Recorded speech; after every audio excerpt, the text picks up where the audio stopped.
Back in Indianapolis, joined by Shilique Calhoun, who was absolutely fantastic today. 3 tackles for loss, a couple sacks, a forced fumble, a quarterback hurry. You spent a lot of time with C.J. Beathard today. Oh, trying to make him my best friend, you know. No, he's a great quarterback. He did a lot of great things today, but luckily my defensive line helped me out and allowed me to, get into the backfield by wreaking havoc against the guards and other tackles also.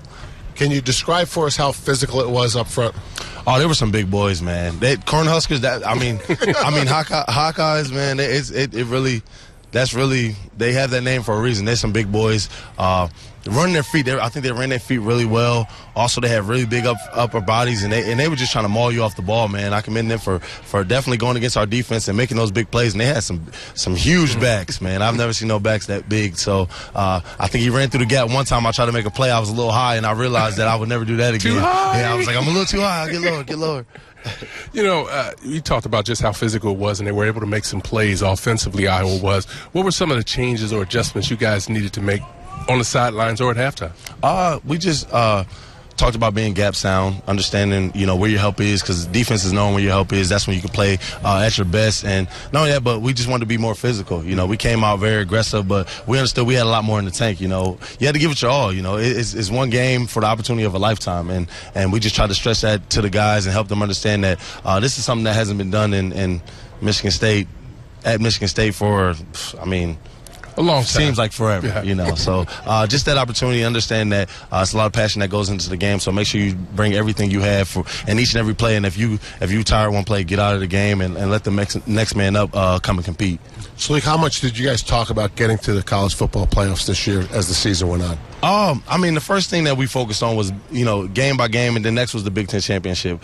We understood that if we kept winning games and we won through the regular season, we would have the opportunity to move on to the college football playoffs. But that's not in our hands. The only thing that's in our hands is each and every game. So, of course, it's a goal, because our program is on the rise, and that's somewhere that we want to take our program. But the biggest thing is just competing each and every down, each and every play, and each and every game, so that your team can be successful and then have the opportunity to play and, one of the semifinal games and hopefully the national championship. What does reach higher mean to you? To me, it means reach higher means go above and beyond, because I think that we do a lot, and we play very hard and we play very fast. But I kind of what I preach on the D-line is we have to take two. There can never be one offensive lineman that blocks us. There have to be two, and if there's not, we have to make the play. So that's just my motto. That's just my mindset when it comes to reach higher. Just go above and beyond, make those plays that people don't believe you can make, and just play fast and physical.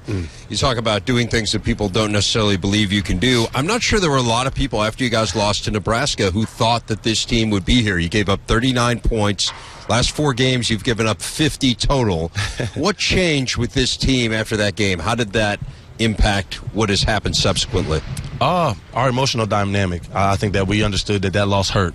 We didn't want to ever have to have that feeling again. So a lot of guys just stepped up and felt that pain and tried to express it to everyone else. For the guys that weren't playing, like freshmen who don't understand the loss yet, and they're just like, my time's coming. I just try to express that pain of losing. We didn't ever want to feel that again. We wanted to have the opportunity to win and be on top because so many people doubt us, but it's really what happens inside of our program. The people that believe in us inside of the program that matters. So I think the emotional dynamic of the team it was just it altered then, and we were full head of steam. We were going forward.